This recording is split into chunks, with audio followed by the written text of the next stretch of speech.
नमस्कार, मैं हूं आंचल सिंह और आप देख रहे हैं अपना पसंदीदा चैनल पीआर इंडिया न्यूज। तो आइए देखते हैं आजमगढ़ की कुछ खास खबरें।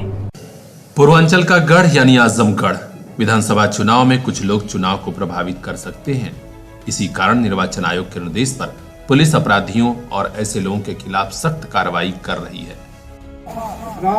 नसीरपुर थाना गुजरियागंज जनपद आजमगढ़ इनके खिलाफ गैंगस्टर एक्ट में फरार चल रहा है। अगर समय से माननीय न्यायालय में हाजिर नहीं होते हैं तो इनके खिलाफ इनकी भी कार्रवाई की जाएगी। सुनो गाँव वालों सुनो। अताऊ शराब शमशाद ग्राम नसीरपुर थाना गुजरियागंज जनपद आजमगढ़ जिनके खिलाफ माननीय न्यायालय द्वारा 82 CRPC की कार्रवाई की जा चुकी है। समय से माननीय न्यायालय में हाजिर नहीं होते हैं तो इनके खिलाफ अब तक हुई कार्रवाइयों का ब्यौरा देते हुए आजमगढ़ के पुलिस अधीक्षक अनुराग आर्य ने मीडिया को बताया कि कुल 80,000 लोग पाबंद किए गए हैं, 12,000 लाइसेंसी असलहे जब्त कराए गए हैं। इसके अलावा 100 अवैध असलहे भी बरामद किए गए, 8,000 लीटर शराब की बरामदगी हुई है और 40 अपराधियों पर गैंगस्टर एक्ट की कार्रवाई हुई है। उन्होंने कहा, जनता को भयमुक्त होकर वोट डालने के लिए प्रतिदिन फ्लैग मार्च हो रहे हैं, गांवों तक पुलिस पहुंच रही है। अपराधियों को साफ संदेश है कि वे या तो जनपद छोड़ दें या सरेंडर करके जेल चले जाएं। विधानसभा चुनाव को भयमुक्त और निष्पक्ष ढंग से संपन्न कराया जाएगा। इसके लिए आगे भी ताबड़तोड़ कार्रवाई की जाएगी। जैसा कि आप अवगत हैं, विधानसभा चुनाव को दृष्टिगत रखते हुए आचार संहिता वर्तमान में जनपद में लागू है। पुलिस के द्वारा जो प्रिवेंटिव कार्रवाई की जाती है चुनाव में, ताकि कोई किसी प्रकार का अवरोध उत्पन्न न हो, 107-16 लगभग 80,000 लोगों का हमने 107-16 में चलान किया है। 12,000 के करीब जो लाइसेंसी असला है वो जब्त किए जा चुके हैं। 100 से ऊपर अवैध असला जब्त किए जा चुके हैं, गिरफ्तार करके लोगों को जेल भेजा जा चुका है। 8,000 लीटर लगभग अवैध शराब बरामद की गई है। लगभग 40 लोगों को गैंगस्टर एक्ट में निरुद्ध किया गया है। इसके साथ साथ 400 के आसपास गुंडा एक्ट की कार्रवाई की गई है। इसमें वर्तमान में लगभग 100 लोग जिला बदर हैं। इनके खिलाफ भी लगातार पुलिस के द्वारा दबिश की कार्रवाई चल रही है। इसके साथ साथ एरिया डोमिनेशन की एक्सरसाइज, जो कि 4 कंपनी हमारे पास CAPF मौजूद है, उनको अलग अलग क्षेत्रों में, खास करके ऐसे क्षेत्र जहाँ चुनावी रूप से संवेदनशील है, पुलिस द्वारा पेट्रोलिंग, ड्रोन से मॉनिटरिंग की कहीं कोई किसी छत पे ऐसी वस्तु तो नहीं है जिसका चुनाव में इस्तेमाल किया जा सकता हो। ये सब कार्रवाइयाँ पुलिस के द्वारा की जा रही हैं। प्लस साथ साथ में जो ऐसे लोग हैं जिनको कॉन्फिडेंस बिल्डिंग की जरूरत है, पुलिस उनके दरवाजे पर पहुँच रही है, उनको बता रही है कि पुलिस उनके साथ है और बिल्कुल निर्भीक होकर अपने वोट का इस्तेमाल करें, वोट दें। कहीं कोई समस्या, प्रलोभन, कोई डराता है, तत्काल पुलिस को सूचित करें, पुलिस कठोर कार्रवाई करेगी। सर, पोस्टर बैनर जो हटवाए गए हैं, पोस्टर बैनर बहुत भारी संख्या में पूरे जनपद में जो पब्लिक बिल्डिंग्स हैं वहां से हटवाए गए हैं। सार्वजनिक बिल्डिंग से वाहनों पे जो लोग लगा के चल रहे थे हूटर या पोस्टर या बैनर, वो हटाए गए हैं। चेतावनी देने के बावजूद भी जिन लोगों ने इसका पालन नहीं किया उनमें FIR पंजीकृत की गई है, NCR पंजीकृत की गई हैं और ये कार्रवाई लगातार जारी है। इसमें हमारी जो FSTs लगी होती हैं प्लस बैरियर पॉइंट्स पर पुलिस की ड्यूटीज लगी होती हैं, ये बहुत त्वरित कार्रवाई तत्काल करती है। यूपी टेट परीक्षा में नकल माफियाओं के खेल का खुलासा आजमगढ़ में हुआ तो एक तूफान आ गया। इसी तूफान ने DIS कार्यालय के बाबू धर्मेंद्र राय उर्फ बबलू राय, क्रॉस वैली स्कूल खुकड़ीपुर सठियाओं के प्रबंधक सहर्ष राय उर्फ गोल्डी राय और महात्मा गांधी इंटर कॉलेज सेठवल के प्रबंधक वेद प्रकाश यादव सहित कई स्कूलों के प्रबंधकों और प्रधानाचार्यों को अपनी जद में लिया और आज सभी जेल में हैं। अब इसी तूफान की जद में आने वाले हैं DIS कार्यालय के कई और बाबू और खुद DIS साहब। जी हां, सवाल उठा है कि आखिर आजमगढ़ में स्कूलों कॉलेजों में इतना बड़ा खेल चलता रहा तो DIS साहब की मर्जी के बगैर कैसे हो गया। पुलिस की छानबीन बड़ी तेजी से चल रही है और जल्द ही कई लोगों के गिरेबां तक पुलिस पहुंचेगी और जल्द ही उनकी गिरफ्तारी होगी। हम आपको बता दें कि 23 जनवरी को आजमगढ़ में यूपी टेट परीक्षा में बड़े पैमाने पर नकल का खेल चलने वाला था, जिसका खुलासा आजमगढ़ पुलिस ने कर दिया। कुल 22 लोगों की गिरफ्तारी हुई है। खुद पुलिस कप्तान अनुराग आर्य ने मीडिया के सामने बताया कि इसमें कई स्कूलों कॉलेजों के मैनेजर हैं जिनकी छानबीन चल रही है। इन लोगों को तो जेल भेज दिया गया है, लेकिन अब पुलिस की छानबीन में उन लोगों के मोबाइल खंगाले जा रहे हैं, व्हाट्सएप चैट खंगाले जा रहे हैं, जिनका जिम्मा बनता है कि वे कैसे आखिर जवाबदेह नहीं बने। हम आपको बता दें कि आजमगढ़ के डीआईएस डॉक्टर वीके शर्मा पर कई बार भ्रष्टाचार के आरोप लगे।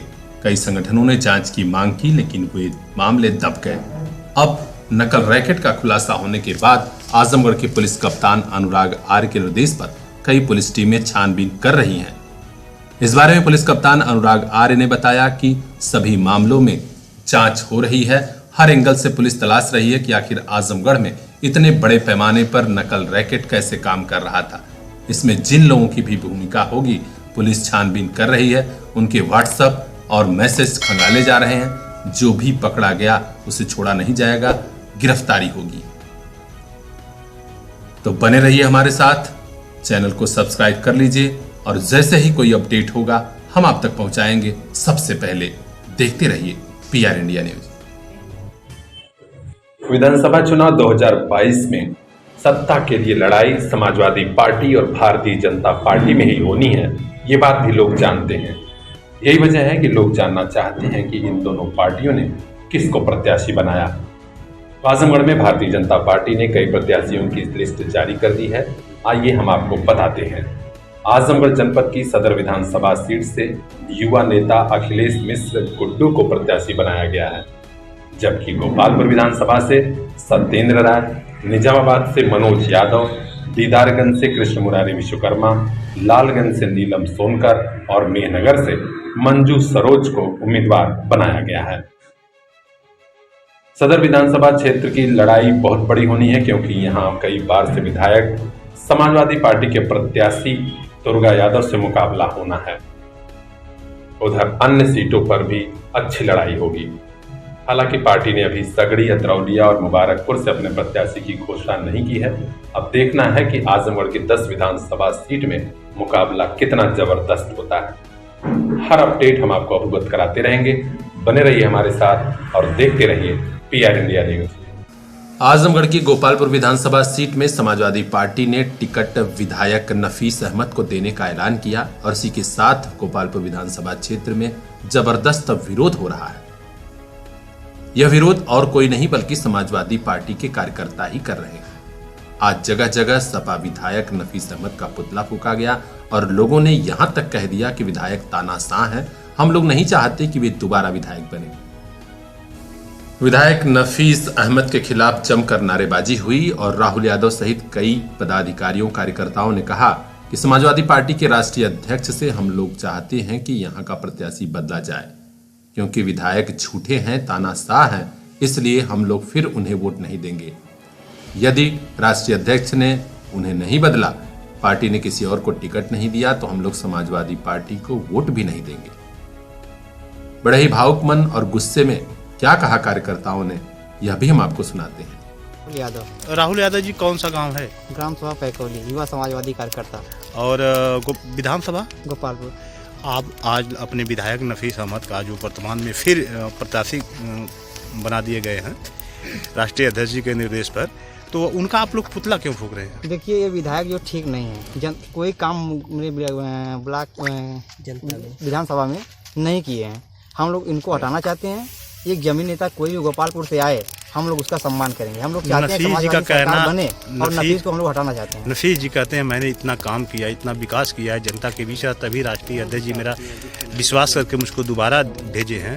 तो इस पर आपका क्या कहना? हमारा जो विधायक है बहुत झूठा विधायक है। जैसे हमारे देश के मुख्यमंत्री, राज्य के मुख्यमंत्री और प्रधानमंत्री झूठे हैं, उसी तरह ये भी बहुत झूठा विधायक है। हम लोग इनको हटाना चाहते हैं, तानाशाह है, और हम लोग चाहते हैं कि समाजवादी सरकार बने, लेकिन इनको विधायक से पद से हटाया जाए यहाँ से, नहीं तो हम लोग समाजवादी पार्टी को वोट नहीं करेंगे। वोट नहीं करेंगे। किसको आप लोग चुनना चाहते हैं? जो जमीनी हो इनको हटाएं। अभी फैसला नहीं लिया, बहुत भरोसा किए थे हम लोग राष्ट्रीय अध्यक्ष जी पे, हम लोग इनको हटाना चाहते हैं। घमंडी विधायक को हटाएंगे। अगर ये विधायक पस इनका टिकट नहीं करता है, फिर आप लोग क्या करेंगे? हम लोग अपने मन से जो फैसला जनता के बीच में जो फैसला लेना चाहेंगे ले सकते हैं। ठीक। गौरतलब है कि समाजवादी पार्टी पहले यहां पर विधायक वसीम अहमद की पत्नी शमा वसीम को टिकट देने वाली थी, लेकिन इन मौके पर अब उनका टिकट काटकर विधायक नफीस अहमद को दिया गया है। इधर पार्टी के कार्यकर्ता गुस्से में हैं और उनके ऊपर तानाशाही का आरोप लगा रहे हैं। अब देखना है कि आगे होता क्या है। ब्यूरो चीफ बजरंगी विश्वकर्मा की रिपोर्ट, PR इंडिया न्यूज।